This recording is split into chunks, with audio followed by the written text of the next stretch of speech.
Hello ప్రజలారా, ఎలా ఉన్నారు? Welcome to my channel Hindu mythology unfolded.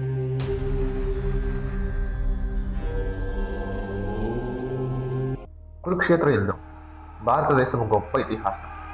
భారతదేశంలో అత్యంత కీలకమైన సంఘటన.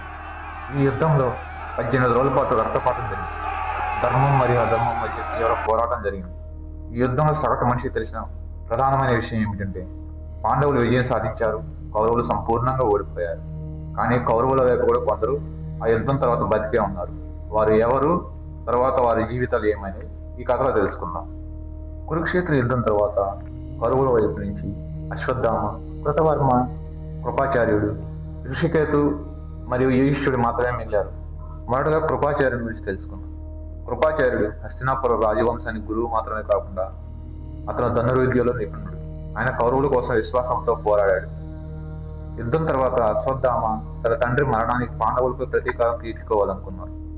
కృపాచార్యుని ప్రోత్సాహంతో అశ్వత్థామ, కృపాచార్యుడు, కృతవర్మ కలిసి రాత్రి సమయంలో పాండవుల శిబిరంపై దాడి చేశారు. ఆ దాడిలో ద్రౌపది 5 కొడుకులు అయిన ఉప పాండవులు మరియు ధృష్టద్యుమ్నుడు చనిపోయారు. ఈ దాడిలో ప్రధానంగా అశ్వత్థామ పాల్గొన్నప్పటికీ కృపాచార్యుడు అతనికి మద్దతు ఇచ్చాడు. అందువల్ల పాండవులు కృపాచార్యుని శిక్షించలేదు.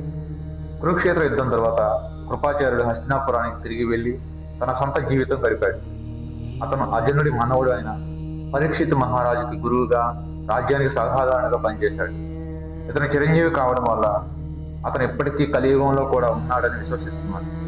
భవిష్యత్తులో తన జ్ఞానం అవసరమయ్యే సమయం కోసం ఎదురు చూస్తూ ఉన్నాడని ఇప్పటికీ చాలా మంది నమ్ముతారు. ఇప్పుడు అశ్వత్థామ కథ. ద్రోణాచార్యుని కుమారుడైన అశ్వత్థామ కౌరవుల తరపున అత్యంత శక్తివంతమైన యోధుడు. తన తండ్రి ద్రోణాచార్యుని మరణం మరియు కౌరవుల పరాజయం వల్ల అశ్వత్థామ తీవ్రంగా మనస్తాపానికి గురయ్యాడు. కృపాచార్యుడు మరియు కృతవర్మతో కలిసి రాత్రిపూట పాండవుల శిబిరంపై దాడి చేసి నిద్రలో ఉన్న యోధులను, ఉప పాండవులను మరియు ద్రౌపది సోదరులను చంపేశాడు.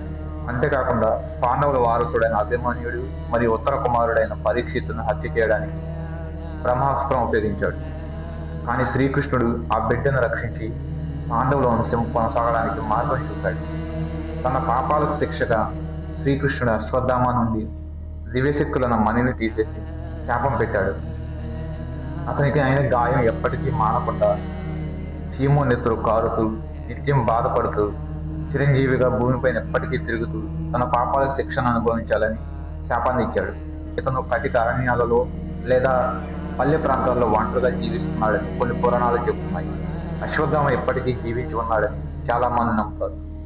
భారతదేశంలోని కొన్ని ప్రాంతాల్లో గాయాలతో ఉన్న ఒక విచిత్రమైన వ్యక్తిని చూసిన చాలా కథలే ఉన్నాయి. అతనే అశ్వత్థామ అని కూడా భావిస్తారు. ఇప్పుడు 3వ వ్యక్తి అయిన కృతవర్మ గురించి తెలుసుకుందాం. ఇతను యాదవ వంశానికి చెందిన యోధుడు. కౌరవుల తరపున యుద్ధంలో పోరాడిన తర్వాత రాత్రి సమయంలో అశ్వత్థామ పాండవులపై చేసిన దాడిలో కూడా ఇతను కీలక పాత్ర పోషించాడు. యుద్ధం తర్వాత కృతవర్మ ద్వారకకు తిరిగి వెళ్ళాడు. కానీ యాదవ వంశంలో జరిగిన అంతర్గత కలహాలలో కృతవర్మ మరణించాడు. తర్వాత ఋషికేతు కర్ణుని యొక్క చిన్న కుమారుడు. కురుక్షేత్ర యుద్ధంలో ప్రాణాలతో బతికిపోయిన కొద్ది మందిలో ఒకరు. యుద్ధం తర్వాత పాండవులు కర్ణుడు తమ అన్నయ్యని తెలుసుకున్నారు. ఈ విషయం తెలిసినప్పుడు వారు తీవ్రంగా మనస్తాపం చెందారు. కర్ణుడు వారసుడైన ఋషికేతును గౌరవంగా తమ కుటుంబంలోకి స్వీకరించారు. ఋషికేతు పాండవులతో కలిసి అనేక యుద్ధాల్లో పాల్గొని హస్తినాపుర రాజ్యంలో తనకంటూ ఒక ముఖ్య స్థానాన్ని పొందారు. ఋషికేతుకు సంబంధించిన తర్వాత జీవిత వివరాలు పురాణాల్లో పెద్దగా చెప్పబడలేదు. అయితే పాండవుల పాలనలో ఆయన ముఖ్యమైన యుద్ధ సైనికుడిగాను, పాలనాధికారిగాను పాత్ర పోషించి ఉండవచ్చని భావించవచ్చు. తన తండ్రి కర్ణుడి యొక్క వారసత్వాన్ని, గౌరవాన్ని నిలబెట్టడంలో ఋషికేతు తన పాత్రను విజయవంతంగా నిర్వహించాడు. ఇక చివరిగా మిగిలింది యుధిష్ఠిరుడు. ఇతను ధృతరాష్ట్రుని యొక్క కుమారుడు. కానీ తన ధర్మాన్ని కాపాడేందుకు కౌరవులను వదిలి పాండవుల వైపు చేరాడు. యుద్ధం తర్వాత పాండవులు హిమాలయాలకు వెళ్ళినప్పుడు యుధిష్ఠిరుడు హస్తినాపుర పరిపాలనా బాధ్యతలు చేపట్టాడు. తరువాత ఆయన పరీక్షిత్తుని మహారాజుగా నియమించి తన పరిపాలనా బాధ్యతల్ని తప్పుకొని విశ్రాంతి జీవితం గడిపినట్టు భావించవచ్చు. పురాణాలు అతని గురించి, అతని మరణం లేదా తరువాత జీవితానికి సంబంధించిన స్పష్టమైన వివరాలు అందించలేదు. కానీ అతను కౌరవ వంశానికి ధర్మబద్ధమైన వారసుడుగా నిలిచాడు. ఈ కథ మీకు నచ్చినట్లయితే దయచేసి షేర్ చేయండి, లైక్ చేయండి, సబ్స్క్రైబ్ చేయండి.